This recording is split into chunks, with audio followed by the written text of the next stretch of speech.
If I miss it, you can do that. If I don't miss it, you need to chill out. I think we need to reset. Yeah. You know what? Yeah. You need that rule needs to be explained to the whole UK because I think the UK have misunderstood the pause. They game. misunderstand a lot of things. Right. They misunderstand the meaning of like industry reset. they misunderstand a lot, bro. By the way, for the record, Yeah. I do not have any beef, with any. No one. Nah, don't cop out. We're warring everyone. No. Yeah, D Gully's here riding with the team. No. Yeah, real talk, true story. Yeah, bro. Whatever podcast. Listen. He just wants to lose weight to get compliments. It's fine. He just wants to lose weight to get compliments. Let him live. D Gully in trouble. Let him live, my boy. Let me guess. Yeah. Go on. Old news for you now, right? Over it now. Nobody's worn off now. I get you. I just got here. Still. Welcome back, baby. You gotta let me settle in. Just got back. Yeah. What I'm saying is that I definitely think that you mentioned the reset. I just think, bro. Excuse me. Sorry. Yeah. Are we far enough in the episode? Yeah.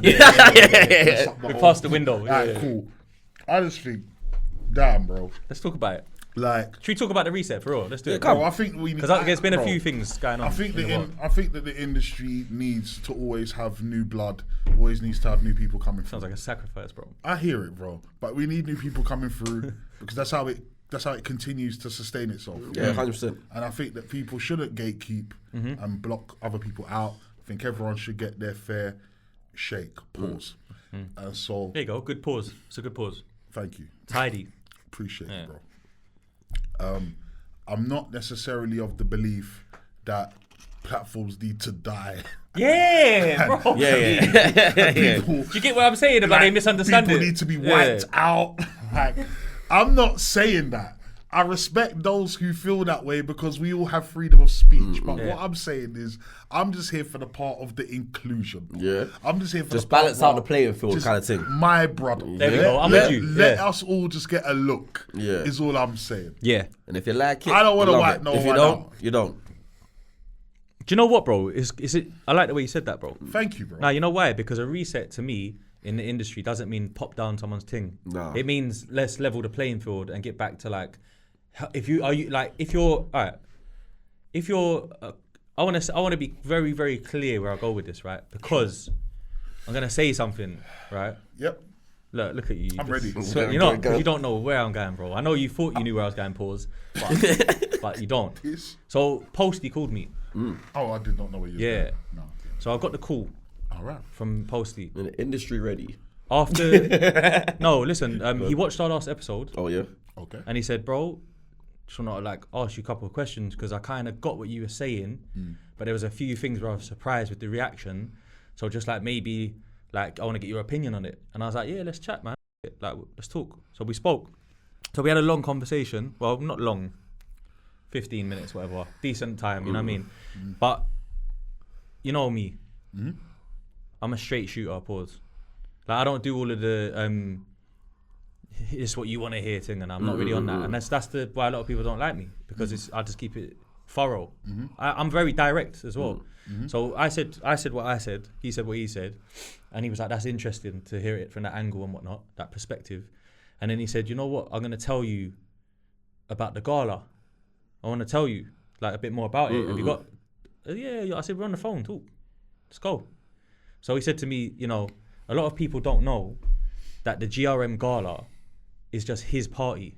It's his personal party to celebrate the year and that, and the success of GRM and another year in the game because it's not guaranteed or granted, whatever." And he said, like, you know, if it's your own party, how is it picking and choosing who can come? Because it's my party. Yeah, right. So this is but check it. I agree with that. Yeah, because That's what I said the last time. Nah, bro, if you're unbiased, like you say you are, and impartial, you have to be. And I'm gonna get into the negatives. Don't get it twisted, people. Don't think it's just some messenger thing, bro. For sure. Yeah, because he even said like between me and you, and then at the end of it, I said, well, look, bro, there's some parts of it that I think I need to talk about. And then I was like, is that all right? And he was like, it's up to you, bro. Okay. Yeah. So he probably thought I wouldn't, but I am. Yeah. And this is the thing, if it's my birthday party, bro, Right. and I just happen to own a company that's doing really well and prospered, right? And then I decide I want to invite who I want to invite. I don't have to explain to anyone why or how, 100%. because it's my party. Yeah.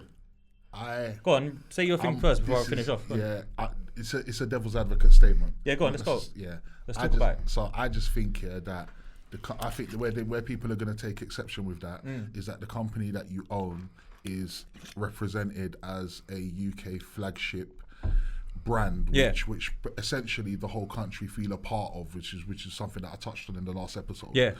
And so ultimately, by using that brand to have a party, by holding your party under that brand, it takes away from its personal, just the perception of it. It's not perceived as a personal party, is what I'm trying to say. I That's think why he told me though. Perceived as a brand. As a I know what you mean, because Grm Gala. Because then it's like, where do you draw the line? It's well, like, he did give me the answer to that. You don't just, it's like, I hear you, but he doesn't just upload his friends' videos. No, bro. He gave me the answer to what you're saying as well, though. Devil's advocate, by the way. No, but bro, he actually gave me the answer to that. Okay. So he spoke on like when we spoke about the raising money for charity thing and all that, and then he spoke about like the partnerships that, how we thought we had to pay for everything. Yeah. So me and him's in the Uber, getting ready for Rackianos. So we don't look too mad in front of everyone and that. You know what I mean? For sure. And then obviously everything's free, and it's not like stingy, bro. Like it's really like it's really free, bro. Like spenny. Yeah. Like like the partnerships there with Hennessy and stuff. These are levels, bro. Like red carpet with like radio stations there and that, whatever. Nice. So he said to me that he actually has to add his own bread after because of spend. Okay, understand. So he says that the partnerships through GRM help raise what they can raise, but then it always gets a bit out of hand because there's so many more people turn up than they're supposed to, and then the spend goes a bit over, and then they just cover it, whatever. Yeah. So with that said, I get it. Like in terms of, and here's where the problem starts, right? Yeah. The problem starts when like our friend Clue uses the gala as the example of why it's not fair. But here's the caveat, right? That I noticed. Sure. I noticed, right, that around that time, Posty created a platform called Invite Only. And Dubs was the first one, I think. Yeah. Right. Or I think it was Dubs. Yeah, Dubs is the first one. You're Yeah. Right. That was sick as well. So what I realized is that was a kind of a good place for a new streamer to kind of jump in with like a questionable topic, like the timing of it. The timing is impeccable. Would have piqued Clue's interest. Was that because the intro? Yeah. Like Posty's got his intro. Don't call me, I'll call you. Yeah. Timing is everything. Because it did make it sound like it was a reply. Yeah. Because that's what he thought. He took it as. No, but it was obvious that it wasn't. Yeah. But he used it because he's smart. Clue's smart. Posty's. Yeah. Now Clue's smart. I even rang Clue the other day to big him up on his 10k subscribers because we don't pop people down here. We big people up. People that are coming in the game trying a thing. We know it. How hard it is, isn't it? But anyway, Posty said to me, here's an interesting one, right? If it was the rated awards, that was harder for him because he got more stick about who could come and who couldn't because of trouble and that, So that was a techie one. But an interesting fact that he highlighted, he said that like when you give flowers, you hardly ever get them because you're like the florist. Florists don't get flowers, they sell them. Thing, yeah? Okay. He said that like D Double's first ever award of his whole career was the rated awards. Yeah. And he actually done that on purpose because of what D Double meant to the whole thing that they stand for. Grime. Coming from East and that. Yeah. And then the Mobiles done it the year after.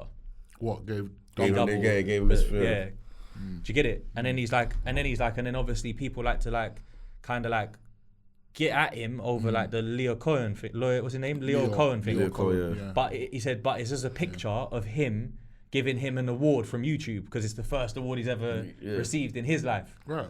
So we had a good chat about that. And then my thing was like, look, man, do you know why I wanted to set it straight though? Because this ain't even about Posty, the industry reset yet. But I do feel like it kind they kind of use him. They're using him as a scapegoat. The Avengers of the podcast scene are scapegoating him because let me tell you. It appears to me that they are. So let me tell you. Let me say something as well about like my experience in the game. My experience in the game was probably the most transparent and fair through GRM. Whether it was Pierre in the early years, Posty in the later years. Yep. I've actually had worse experience with other platforms. Right. More like kind of like weird experiences and long and excuses or like, you know, airing man's message, whatever you want to call it. You get it? Now, Isms. if we're going to do industry reset, this is what I think, bro. Go true. I think that like all of these platforms, Link Up TV, Mixtape Madness, GRM, Press Play, all of them, if they're gonna be a fair playing field, I think if they have like a freestyle show that's exclusive because it's like a leveled up freestyle show, that's fine because we need them, like the plugged ins or the invite only, whatever. Daily Duppies, But then I feel like there should be another, like there used to be with SBTV. You're gonna say like a preliminary, like a proving ground kind of thing, like a street in the heats thing, like Or if not, they all should get their shot at these freestyles, right? Yeah. Now, if we take it away from the freestyle and talk about music video uploads, this is where a lot of the criticism have come from them charging a fee to upload. Yeah. Wow. But if they're gonna do that, it's fine, right? Because let's keep it. Can we keep it real, bro? Very. A lot of it is clout. Yeah. Like we want to be on GRM so we can tell the man them in our local town that man was on GRM. I got a video out. Man's on GRM, be like, go check it out and that. Yeah. That's part of it. Yeah, that's part of it, right? Yeah. So when people have problems with these platforms in the future and that, it's like you wanted to be on there really though, didn't you? More time. Yeah. So that's one thing. At the time, yeah. Now, in reality, I think the criteria should be really unbiased. It's all about criteria because at the end of the day, bias exists. We know that naturally because people have friends and relationships. Nepotism and them things. But at the same time, it's kind of like blood. If man's got a music video, the criteria should be this, bro. Like, is it 4K? Is the person rapping on beat? Yeah. Is the person showing any objects that can get our YouTube channel strikes and whatnot, or like sexual stuff or whatever? And then if they kind of meets all of these little basic stuff, they should get an upload at a fair price. Yeah. Because we are in a time now where social media is like they don't really need to upload on your thing. No. So it should be a fair price across the board, and it should entice artists or new artists that don't have any following from little small villages, towns, neighborhoods and stuff to be able to push their music out to like a wider audience and have like a brand on it and whatnot. But I would still recommend they use their own YouTube channel personally. But if they do want to, it should just be a really fair criteria, in my opinion. I hear it, but I feel like regardless of the criteria, someone will find issue with it. Because they didn't fit the criteria. So anyone that doesn't fit the criteria will find a way to make it seem like they're being hard done by. And then what else happens is what we got probably like a few years earlier, where it's we need to vet everyone that's coming in because anyone's just on. For sure. But that's what's gonna come with it. You're gonna open it up. You're gonna allow everyone to come on, pay their set price, and then you're gonna get people in the industry saying, see, now we just got anyone making music. Now we got anyone making videos. Now we got anyone on the podcast. Now it lessens the brand because now anyone can get on. Everyone, when you, in a way, everyone's a bit of a gatekeeper, really. In a way, everyone does it. Like it's not, you can't. In everyone, you have to. But I feel like you have to a degree because if you want excellence, you're gonna have to weed out. Do you know what I mean? Yeah. So it almost feels like, making it is like getting in this room, and it's kind of like as soon as you get in the room, you just want to shut the door. Yeah. Kind of thing, or someone says, "Shut the door behind you." You know what I'm saying? Like someone in the room says, "Shut the door." But then I'm saying everyone looks at it like you're trying to keep it out. But sometimes, like you said, it's just trying to preserve the seed. Yeah, because you know what I'm saying. Yeah. So it's not necessarily like, we're shutting you out because we don't like you. But we just like, look, right now, this is an elite corner right now. Yeah. When you get to the elite corner, then you can step into the room. But not everyone's of that status. But then the thing is, everyone thinks they're there. So because everyone thinks that they're deserving. Everyone thinks that they have a place at the table, and they don't. See, how does somebody be like the authority or the quality control in a field where it is quite subjective, bro? I'll be honest, you're just going to have to take the L, some people. Some people are just going to have to take the L and just be like, bruv, it is what it is. Yes. Like, I think that's what it is. It's just perception. Man doesn't have to just... Because, it's no matter what we do, I'm telling you, no matter what happens, reset or not, there's going to be some issue. Everyone's... But all the podcasts, big up everyone, all the shows. All these podcasts, right, who feel this way about the reset, I know it ain't about the gala, but I'm just asking you. Were any of them at the gala? Like any of these platforms Bouncer. Nah, but I feel like hit the button. I feel like Bouncer could have been if he was in the UK. Yeah, he said he got invited. Alright, cool. He said he got invited. Alright, cool. So do you think that the gala's that deep to some people that they hold feelings? This is what I'm trying to say. There's bare years I didn't get invited. Right. And I'm alright with it, bro. I'll be honest, because I had my Hennessy. Yeah. My thing. Yeah. I'm good. We'll bust jokes like, we're not industry and we didn't get invited, but we're not hurt. Like, we're not like, he needs to be ringing us now. Do you know what I'm saying? Yeah. But I think. Sorry. Yeah, no, go. I'm gonna say I think that like, from a rapper standpoint, at the end of the day, obviously you got the rap, you got the streets, you got the overlap, you got the feeling of okay, well, we're rappers just like they are. And they're invited, so why aren't we invited? But let's check. Let's right. Let's check it out as well, because I've done my research. Right after I spoke to Posty, I thought, you know what, I understand what it is as well. If someone's making sense of a situation out of all of the noise, why not call that guy?